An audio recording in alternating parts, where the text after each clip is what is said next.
میخواستم یه چیزی بهتون بگم جانم. یه دقیقه بچه ها کارتون دارم، ببینید چی کار دارم با تو.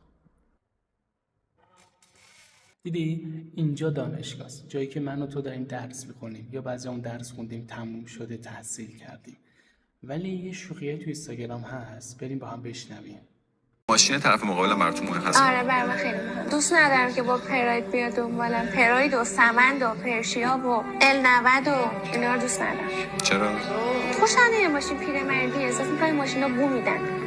کلا پراید و ماشین پیرمردی ال 90 و پرشیا و اینا کلا کنسل. پرشیا که اصلا پیرمردی نیست که، همه دست جوونا. نه من از اینا خوشم نمیاد.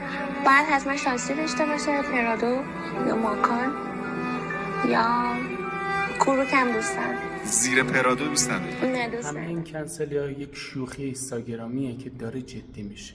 به جای این کنسلی ها بیایم یه جمله خوب استفاده کنیم، بگیم که پسری که حد و مرز نداره، یا پسری که آینده و هدف نداره، یا پسری که قابل اعتماد نیست، یا پسری که حامی نیست، یا پسری که نمیدونه چطور با یک خانم یا یک دختر رفتار کنه. اگر بلد نیست یاد میگیره، چون ببین ماها بد نیستیم، ماها فقط بلد نیستیم. و میخوام یه کاری کنی برام، یه نمونه شو تو برای من تو کامنت بنویسی. ممنون.